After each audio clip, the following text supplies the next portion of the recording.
귀한 찬양 얼마나 은혜가 되는지 우리 옆에 분에게 한번 인사하겠습니다. 당신이 교회입니다. 당신이 주님의 교회입니다. 아멘. 예, 교회입니까? 예, 저는 제자입니까? 이런 책이 있었죠. 주님의 비전이 교회였어요. 여러분, 예수님이 그리스도가 전능하신 그분이 교회에 목숨을 거셨어요. 주님의 꿈이었어요. 그러면 주님이 중요하게 생각했다면 그 교회 안에 얼마나 강한 힘이 있겠습니까? 그 안에 얼마나 강한 소망이 있겠습니까? 그게 여러분이에요. 이게 목양 교회예요. 그 놀라운 주님의 능력과 신성과 영광과 통치가 우리 여러분에게 교회 가운데 있을 줄로 믿습니다. 믿음의 눈을 열어 주를 보고 믿음의 눈을 열어 주님의 소망을 오늘 담는 살아있는 예배자로 이렇게 서는 복된 예배 시간이 될 줄로 믿습니다. 한 분 한 분 오늘 예배 가운데 설교 가운데 하나님이 만지실 때 하나님의 영이 부어지기를 축복합니다. 하나님의 영으로 살아나게 되기를 축복합니다. 창세기가 얼마나 재밌는지, 지난주는 계약을 했고 오늘은 또 상황이 전혀 다른 얘기를 하세요. 창세기가 재밌는 것은 이야기로 되어 있기 때문에 다른 복음서나 이 사도행전이나 서신서와 달리 이 재미있는 얘기가 되니까 더 재밌습니다. 또 이 얘기가 더 재미있는 이유는 이 속에 제 얘기가 있고 또 여러분 얘기가 있고 우리의 가정의 얘기가 너무 적나라하게 다 나옵니다. 성경에 다 있어요. 그래서 더 재밌죠. 오늘 나에게 우리 사레의 얘기가, 하갈의 얘기가, 아브라함의 얘기가 비춰져요. 그들의 얘기지만 우리의 얘기고 나의 얘기입니다. 오늘 나에게 말씀하신 하나님, 오늘 제목이 뭐냐면 나를 살피시는 하나님이에요. 하갈이 쫓겨나요. 버려집니다. 죽게 생겼어요. 근데 하나님이 그 하갈을 돌보시고 살려주세요. 아무도 주목하지 않은 버림받은 여인에게 나타나셔서 그 하나님이 도와주세요. 그때 그 하갈의 고백입니다. 부엘라 헤로이, 하나님 나를 살펴주셨군요. 하나님 나를 기억해 주셨군요. 아마 지금 여기에 버림받은 여인처럼 그렇게 상한 마음으로 오신 분이 있을 것 같아요. 저는 하나님이 그분을 살피실 줄로 믿습니다. 여러분 저를 따라 하시죠. 나를 살피시는 하나님, 나를 지키시는 하나님, 나의 도움이 되시는 하나님. 아멘. 그 좋으신 하나님을 만나는 시간 될 줄로 믿습니다. 이 아브라함이 오늘 굉장히 큰 실수를 합니다. 아주 큰 실수를 해요. 그렇게 시작합니다. 1절, 2절입니다. 시작. 아브라함의 아내 사레는 출산하지 못하였고 그에게 한 여종이 있으니 사레가 아브라함에게 이르되 여호와께서 내 출산을 허락하지 아니하셨으니 원하건대 내 여종에게 들어가라. 내가 혹 그로 말미암아 자녀를 얻을까 하노라 하매 아브라함이 사레의 말을 들으니라. 실수한 이유는 2절 마지막에 아브라함이 사레의 말을 들었기 때문에 아브라함이 하나님의 말을 들어야 되는데 지난주에요. 15장에 하나님이 그렇게 약속을 했음에도 보통 약속이 아니죠. 짐승을 쪼갰어요. 우리 어기면 이렇게 두 조각 난다. 끝장 난다. 네 목숨을 바쳐라. 물론 하나님만 지나갔지만 이 약속은 중요한 거예요. 보통 중요한 약속이 아니에요.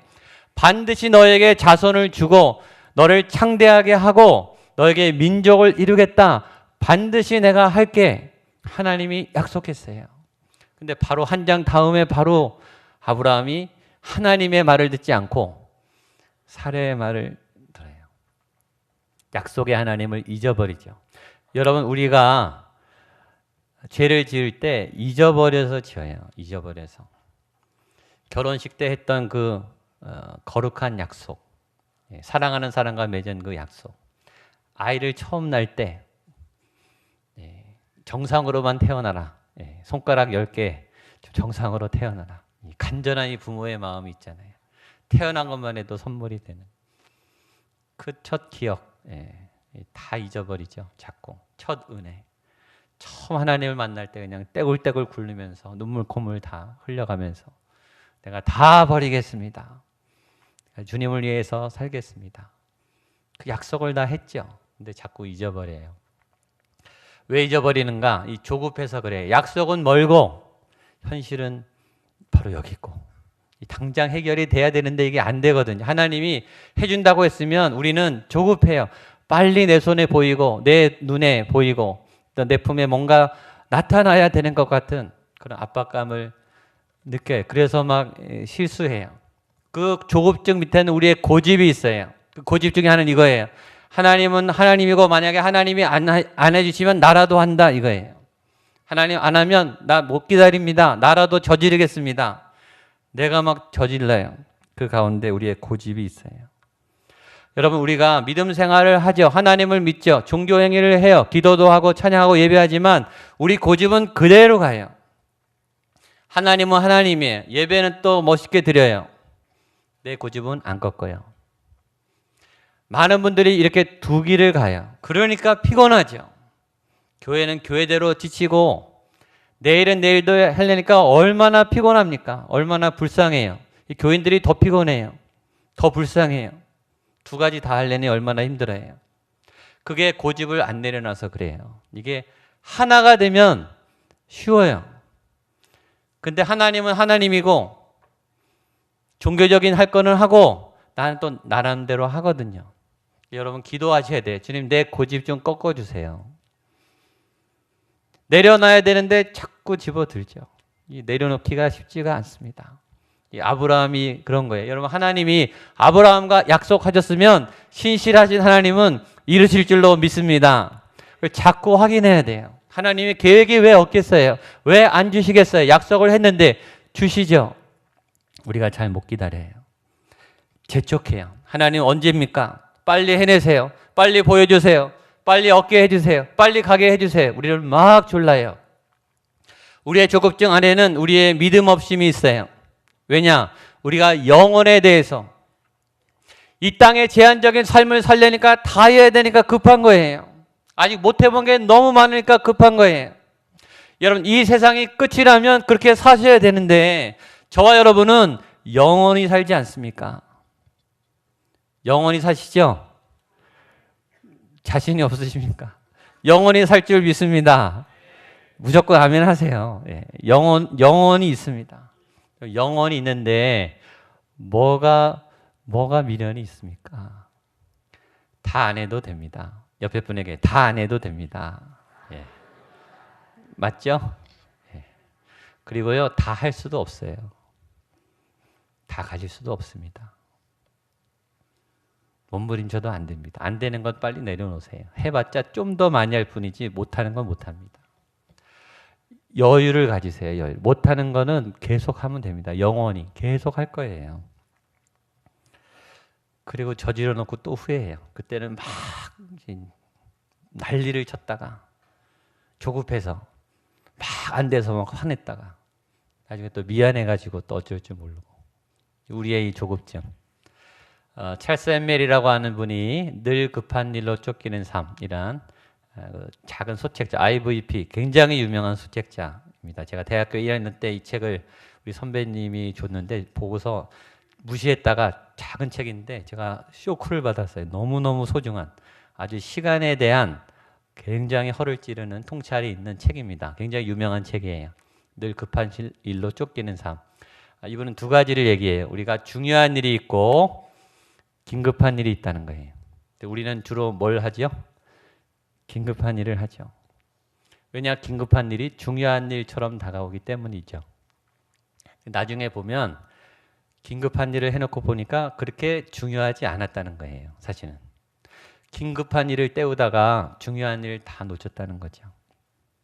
그렇게 살지 말아라. 그런 메시지가 있는 그런 책인데 이걸 최근에 업그레이드 버전이 나온 것 같아요. 최근에 힐링 캠프에서 최시라 씨가 이 두 가지가 아니라 네 가지로 정리를 아주 명쾌하게 했어요. 얼마나 감동적인 내용인지. 그래서 제가 그 영상 클립을 따왔습니다. 2분짜리 짧게 한번 보십시오. 어떻게 정리됐는지 들어주시고. 삶의 방식이 네 가지로 이렇게 분류가 되신다고.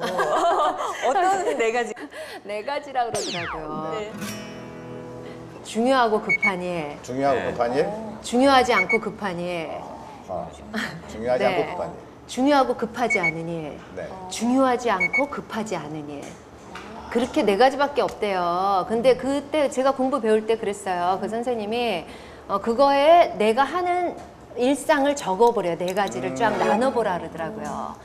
그리고서 나누고 봤더니 결국은 우리가 제일 중요시 여기는 건 네네. 저도 그렇죠. 네네. 중요하고 급한 일이죠. 네네. 그러니까 우선 뭐 공과금을 낸다든지 뭐 뭔가 공과금. 딱 시간이 네네. 특히 주부들은 그렇거든요. 그렇죠, 그렇죠. 그 네. 공과금 그 가상금 너무 아깝거든요.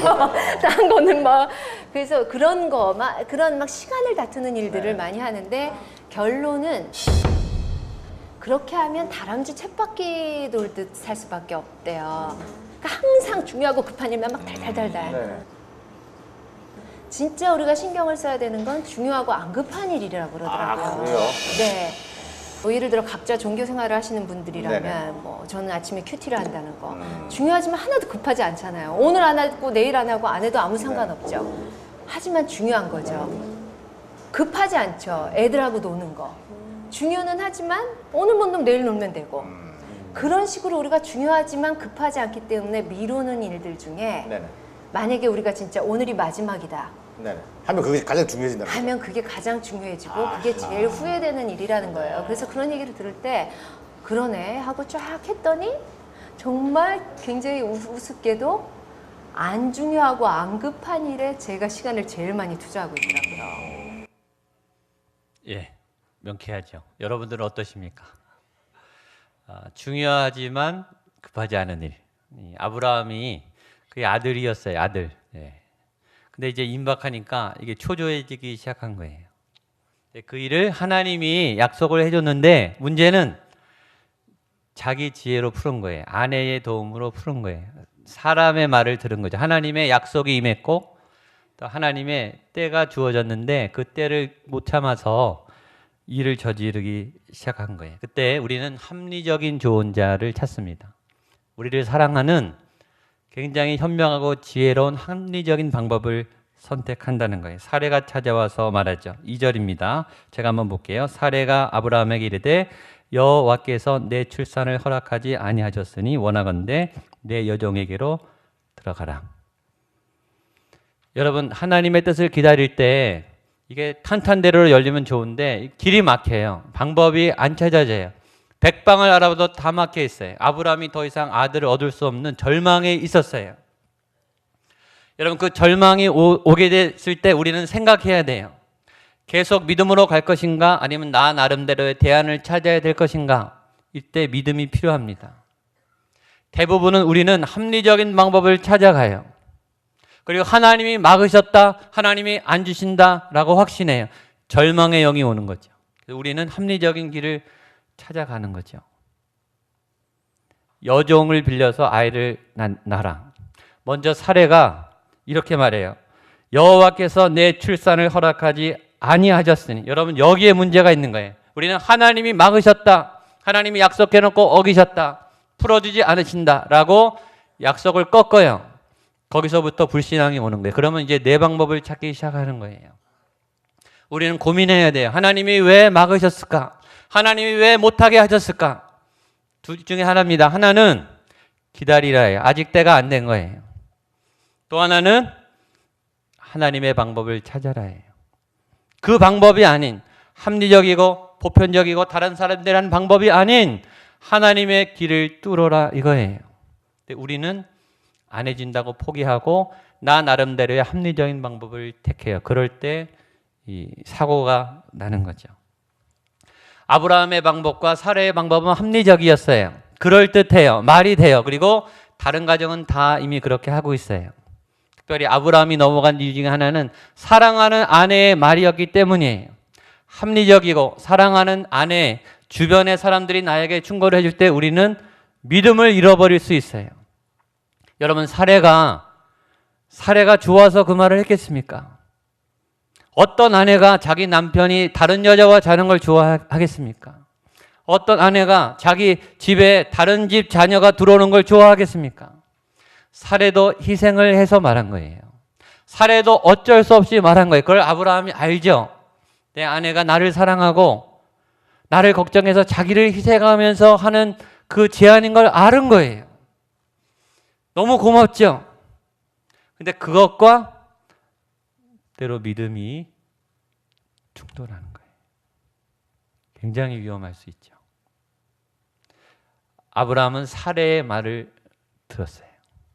합리적이고 사랑하는 따뜻한 가족의 말을 들었어요. 인간적으로 보면 문제가 안 돼요. 그러나 하나님으로 보면 이거는 사례의 말부터 여호와께서 내 출산을 허락하지 아니하셨다라는 말부터 죄가 시작되는 거예요. 합리적이나 죄가 될 수 있습니다. 사랑하는 사람의 조언이지만 불순종으로 갈 수 있어요. 위험해요. 여러분 여기에서 우리가 기도를 해야 되는 거예요. 목숨을 걸고 기도해야 되는 거예요. 왜냐하면 이때 분별을 잘 못하면 이 이후에 벌어지는 오늘 본문에 나온 어마어마한 부작용이 일어나기 때문이에요. 그래서 전도서를 저희가 보지 않습니까? 그래서 지혜가 필요한 거예요. 여러분 이 갈등의 시기에 저와 여러분이 앞으로도 수많은 이런 상황을 만나게 될 겁니다. 그때 사람의 말이 아니고 저와 여러분이 하나님의 말씀을 듣게 되기를 축복합니다. 그때 믿음이 움직여야 되는 거예요. 이성과 논리가 아닌 믿음의 지혜가. 근데 아브라함이 실수를 저지르죠. 4절 5절입니다. 시작. 아브라함이 하갈과 동침하였더니 하갈이 임신함에 그가 자기의 임신함을 알고 그의 여주인을 멸시한지라. 아브라함에게 이르되 내가 받는 모욕은 당신이 받아야 옳도다. 내가 나의 여종을 당신의 품에 두었거늘 그가 자기의 임신함을 알고 나를 멸시하니 당신과 나 사이에 여호와께서 판단하시기를 원하노라. 여러분 생각이 행동을 낳죠. 아브라함이 사례의 말을 들었어요. 말이 머리에 들어왔어요. 그 말을 계속 생각해요. 그리고 저질렀어요. 다른 여종을 통해서 아들을 낳았어요. 하나님의 방법이 아니에요. 죄악이 저질러진 거죠. 문제가 발생했습니다. 왜 그랬을까요? 아브라함이 고민했기 때문이에요. 생각을 너무 많이 했어요. 여러분 고민도 중요하고 생각도 중요해요. 연구도 중요하고 방법을 찾는 것도 중요하지만 지금 오늘 본문상에 보면 아브라함은 어떤 문제인가? 기도했다는 말이 없어요. 보십시오. 하나님하고 의논하지 않았어요. 믿음이 흔들릴 때 하나님과 의논해야 되죠. 우리는 고민도 중요하고 연구도 중요하고 방법도 중요하지만 기도 먼저 하셔야 돼요. 근데 기도가 그냥 기도가 아니고 여러분 우리가 문제에 깔려 있는 기도가 있어요. 이 문제가 임하면 문제에 그냥 짜부러져서 밑에 깔려서 문제를 극복하지 못하는 무능의 기도가 있어요. 믿음이 없는 기도예요. 이런 기도는 해도 힘이 안 나요. 왜냐하면 절망이 깔려 있기 때문에. 기도는 하는데 소망은 없어요.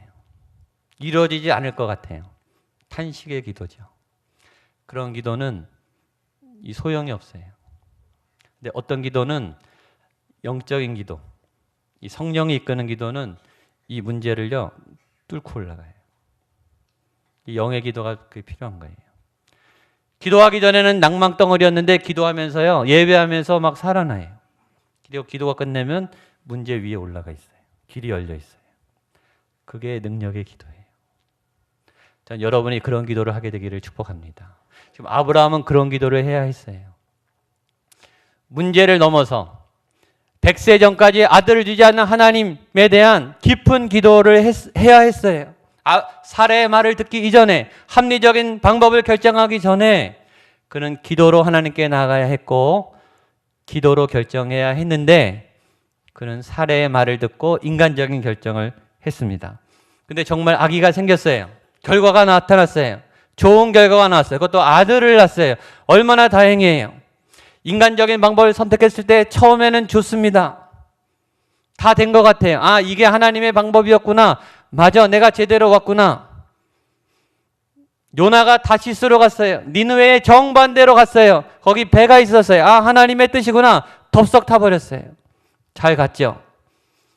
조금 있다 풍랑이 옵니다. 이 아브라함의 가정에 풍랑이 일어나기 시작했어요. 여러분 하나님의 방법은 부작용이 없어요. 여러분 하나님 만든 생태계를 보세요. 이 순환, 이 리사이클링이 100% 완벽하지 않습니까? 쓰레기가 하나도 없죠. 이 자연은 쓰레기가 없어요. 다 재활용입니다. 100% 완벽합니다. 인간의 발명품들, 혁신을 이뤘던 그런 기가 막힌 대안들, 도구들 지나면 다 쓰레기예요. 아시죠? 지구를 망쳐놓잖아요. 그 좋은 발명품들이 우리 생태계를 위협하고 있지 않습니까? 좋은 인간적인 대안은 부작용이 있을 수 있어요. 피해자가 나오기 시작했어요. 첫 번째 피해자는 사례입니다. 사례부터 힘들어지기 시작합니다. 4절입니다. 시작. 아브라함이 하갈과 동침하였더니 하갈이 임신함에 그가 자신의 임신함을 알고 그의 여주인을 멸시한지라. 여러분, 왜 사례가 제일 먼저 힘들게 됐을까요? 그가 불신의 근원이기 때문입니다. 여러분, 그래서 더 주의해야 돼요. 여러분이 눈물로 목숨을 걸고 기도해야 되는 이유는 여기에 있어요. 만약 저와 여러분이 하나님의 뜻에 따라 결정하지 않으면, 그 시작의 기점에 있으면 저와 여러분이 제일 먼저 힘들어지게 될 겁니다. 하나님의 말씀에 불순종한 첫 단추부터 부작용이 와요. 사례가 힘들어져요. 하갈이 사례에게 대들기 시작해요. 얼마나 마음이 아팠겠습니까? 근데 이제 가만히 있지 않죠. 이 분노가 막 터져서 누구에게 가요? 남편에게 가죠. 아내들이여 남편에게 분노를 뿜어내지 마십시오. 본인이 하자 그래 놓고 남편은 한 죄밖에 없는데 이제 또 남편을 잡는 거예요. 남편을 잡지 마시기를 바랍니다. 이 아브라함, 두 번째 희생자는 아브라함입니다. 6절입니다. 시작. 아브라함이 사라에게 이르되 당신의 여정은 당신의 수중에 있으니 좋을 대로 그에게 행하라 하매 사라가 하갈을 학대하였더니 하갈이 사라 앞에서 도망하였더라. 얼마나 비겁합니까? 여러분, 이 말 속에 어떻게 믿음의 조상의 그 아름다운 늠름한 그 믿음의 담대함이 보입니까? 하나도 없어요. 치사한 아버지, 눈치 보는 남편밖에 안 남았죠. 어떻게 318명을 데리고 5개의 연합군을 물리친 그 용맹함이 여기 있습니까? 없어요. 믿음이 없으면 이렇게 되는 거예요. 두 여인 사이에 눈치 보면서 찌그러져 있는 초라한 남자 하나만 남아있어요. 비겁한 방관자가 됐습니다. 죄를 따라가면 이렇게 되죠. 그 다음에 그것도 모자라서 이제 비겁한 회피자가 되는 거예요. 점점 슬슬슬 빠져나가요. 난 모르겠다. 여인들이여 당신들끼리 해결하십시오. 싹 빠져나갑니다. 사실 여러분, 최종 결정권자는 남편 아닙니까? 아브라함이 행동했기 때문 아닙니까? 자기는 싹 빠져요. 교회 사역하다가 자기도 해놓고 싹 도망가요. 자기는 안 한 것처럼 속죄양을 찾아요. 하갈을 찾아서 거기다가 모든 잘못을 죄를 씌워요. 희생양을 만들죠. 자기는 안 한 것처럼 비겁한 남자가 됐습니다. 세 번째 희생자는 하갈입니다. 하갈이 무슨 죄가 있습니까? 그렇죠? 쫓겨났어요. 그 다음 네 번째 피해자는 아기입니다. 태중에 있는 아기. 여러분, 산모가 얼마나 그 임신 기간이 중요해요. 정서적 돌봄이 중요해요. 이때 내쫓긴 거는 죽으라는 얘기입니다. 다른 도시에 가도 죽어요. 이때 당시에 여인은 남자가 없으면 아들이든 남편이든 아버지든 법적 보호자가 무조건 남자예요. 남자가 없으면 전혀 이 재산권, 이 밥 먹을 길이 없어요. 그래서 하나님이 고아와 가부는 무조건 도와줘라 이렇게 얘기한 거예요. 다른 도시에 가도 죽을 판인데 그것도 아니고 광야로 내몰렸어요. 자기도 죽어가고 있고 태어나지 않은 아기가 죽어가고 있어요. 여러분, 그 아기가 그 어머니의 고통을 그대로 안고 그 고통이 전달되지 않았겠습니까? 그 아이가 무슨 죄가 있어요? 얼마나 억울하며 얼마나 무서웠겠어요, 이 엄마가. 그 고통이, 그 공포가, 그 두려움이 이 아기에게, 이 아기의 정서를 다 망가뜨렸겠죠. 엉망이 된 거예요, 엉망이. 좋은 방법인 줄 알았는데 하나님의 방법을 따르지 않으면 다 엉키는 거예요. 여러분, 저와 여러분이 목숨을 걸고 기도해야 될 이유가 여기에 있는 거예요. 만약에 우리가 하나님의 약속의 길을 벗어나서 인간적인, 합리적인 방법을 잘못 선택하면 다 망가지는 거예요. 다 엉키는 거예요. 그 행복했던 가정, 그 놀라운 믿음의 가정이 쑥대밭이 됐어요. 하나님이 보다 못해 나타나셨어요. 하나님 왜 늦게 나타나실까요? 하나님은 우리를 로봇으로 안 만드시고 자율이죠. 여러분, 부모가 간섭하기 전에 자녀가 알아서 하면 제일 좋은 거 아닙니까? 하나님이 배려하고 기다려 주시는 거예요. 근데 더 이상 놔뒀다가는 큰일 나게 생긴 거예요. 그래서 하나님이 이제 나타나세요. 좋으신 하나님이죠. 7절 8절입니다. 시작. 여호와의 사자가 광야의 샘물 곁 곧 술길 샘 곁에서 그를 만나 이르되 사레 여종 하가라 내가 어디서 왔으며 어디로 가느냐. 그가 이르되 나는 내 여주인 사레를 피하여 도망하나이다. 하나님이 결정적일 때 나타나세요. 쫓겨난 하갈에게 나타나신 하나님이 오늘 힘들고 어려운 여러분에게도 나타나실 줄로 믿습니다. 찾아가세요. 여러분이 나올 수 없을 때는 찾아가시죠. 그리고 굉장히 중요한 질문을 하세요. 하갈아, 내가 어디서 왔으며 어디로 가느냐? 이거는 그냥 위치만 물으시는 게 아니죠. 영적인 질문 아닙니까? 너가 전엔 어디 있었는데 지금 어디 와 있느냐? 그럼 하나님이 여러분에게 물으세요. 너는 지금 어디에 와 있니? 어디로 가고 있니? 너는 원래 어디에 있어야 하는 사람이니? 물으세요. 하갈이 대답합니다. 나는 내 여주인 사레를 피하여 도망하나이다. 나는 도망자입니다. 내가 지금 죽게 생겼습니다. 죄를 지면 도망자가 되죠. 아벨을 죽인 가인이 낯을 들지 못했다 그랬어요. 그늘로 다니기 시작해요. 죄는 우리를 어둠으로 인도해요. 도망자로 살게 하죠. 하나님이 하갈의 길을 인도하십니다. 9절로 11절입니다. 시작.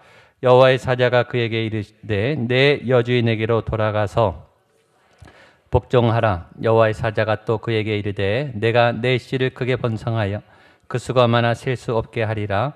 여호와의 사자가 또 그에게 이르되 내가 임신하였은즉 아들을 낳으리니 그 이름을 이스마엘이라 하라. 이는 여호와께서 내 고통을 들으셨음이니라. 아멘. 하나님이 너무 중요한 이 하갈과 이 아이를 살리는 너무 중요한 답을 주세요. 이르되 내 여주인에게로 돌아가서 그 수하에 복종하라. 첫 번째 메시지. 하갈아, 지금 네가 가고 있는 그 길은 길이 아니야. 멈춰. 그리고 돌아가. 여러분, 오늘 하나님의 말씀입니다. 오늘 분명히 이 메시지가 적용될 분이 여기 있을 거예요. 하나님이 말씀하세요. 지금 그 길이 죽음의 길이야. 가면 안 돼. 멈춰. 멈추십시오. 돌아가라. 다시 돌아가라. 하나님이 길을 주세요. 하나님이 하갈도 정확하게 짚어주세요. 하갈도 잘못했죠. 왜 여주인에게 대듭니까? 잘못한 거죠. 종의 자리를 벗어난 거예요. 자기가 여주인처럼 행세했어요. 교만했죠. 그 잘못도 정확하게 찝어내시죠. 하갈아, 다시 종의 자리로 돌아가라. 네 자리에 가야 너도 살고 아기도 산다. 그 아기는 내가 축복해 줄 거야. 믿고 가라. 답을 주셨어요. 오늘 하갈에게 길을 주신 그 하나님이 여러분에게 길을 열어주실 줄로 믿습니다. 하나님 인도하시는 그 길로 가십시오. 그래서 이 하갈이 이제 살게 생겼으니까 너무 감사해서 고백합니다. 마지막 13절 14절입니다. 시작. 하갈이 자기에게 이르신 여호와의 이름을 나를 살피시는 하나님이라 하였으니 이는 내가 어떻게 여기서 나를 살피시는 하나님을 배웠는가 함이라. 이러므로 그 샘을 부엘라 헤로이라 불렀으며 베레스 사이에 있더라. 이제 살게 생겼어요. 하나님이 오셔서 약속하셨으니까.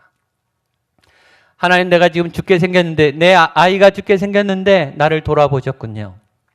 나를 살피시는 하나님, 내 생명을 건지신 하나님, 내 자녀의 생명을 건지신 하나님, 부엘라 헤로이의 하나님, 그 하나님. 메시지가 뭡니까? 하나님은 아브라함의 하나님만이 아닌 거예요.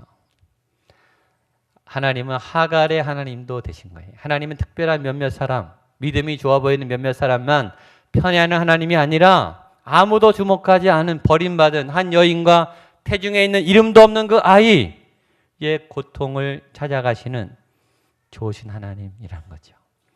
그 부엘라 헤로의 하나님이 저와 여러분의 하나님이 될 줄로 믿습니다. 네, 이제 광야에서의 방황을 멈추시고 하나님의 길로 들어오셔서 약속의 땅을 얻고 또 은혜를 상속받는 여러분 되시기를 축복합니다. 예, 시간이 좀 지났지만 우리 찬양을 하나 하고 잠깐 기도할게요. 하나님은 너를 지키시는 자. 예, 가사를 하나님은 나를 이렇게 바꿔서 이 찬양 다 아시잖아요. 눈을 감고 가슴에 손을 대고 오늘 잃어버린 고통의 하갈을 기억하면서 그 내 속에 나의 도움이 되어 주십시오. 나를 지켜 주십시오. 이 가사의 고백을 따라 우리 한번 찬양하고 잠깐 기도하겠습니다. 하나님은 나를 지키시는 자. 하나님은 나를 지키시 나의 우편에 그늘 되시 나의 해와 밤의 달도 해와 밤의 달 나를 해치 못할 것입니다. 나를 해치 못하 아멘. 하나님은 나를 지키시 나의 환난을 면케 하시니 환난을 면케 하시 그가 나를 도우시리라 나의 출입을 지키시리라 출입을 지키시리라 아멘. 눈을 들어 산을 보아라 들어 산을 보아라 나의 도움 어디서 천지 지으신 나를 만드신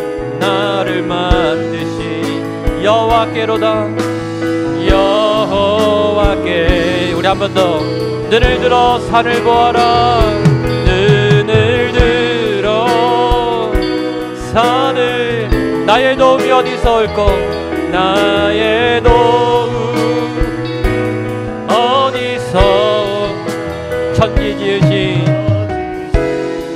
나를 만드신 여호와께로다 여호와께로 천지 지으신 나를 만드신 여호와께로다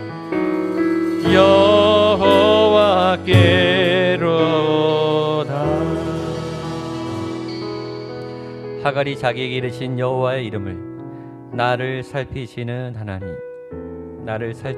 하나님이라 하였으니 이는 내가 어떻게 여기서 나를 살피시는 하나님을 배웠는고 내가 어떻게 여기서 나를 살피시는 하나님을 배웠는고 함이라. 죽어가고 있었습니다. 아무 도움도 없었습니다. 주인마저 나를 버렸습니다. 아무것도 없는 광야에 자식을 끌어안고 죽어갔던 피눈물이 맺혀 분노와 절망과 두려움에 휩싸였던 한 여인을 살리신 부엘라 헤로이의 하나님, 나를 살피시는 하나님, 내 영혼을 건지시는 하나님, 나의 참 도움이 되시는 하나님, 그 살아계신 하나님이 오늘 지금 나의 하나님이 되시는 줄로 믿습니다. 너의 자리로 돌아가라. 네가 가야 할 그 자리로 다시 돌아가라. 내가 너의 아들을 살리고 그 자손에게 복을 줄 것이다. 우리에게 이루신 그 약속을 계속하기 원하시는 그 좋으신 하나님이 나의 하나님, 나의 부엘라 헤로이의 하나님이 되실 줄로 믿습니다. 그럴 주님을 찬양하고 예수님의 이름으로 기도하옵나이다.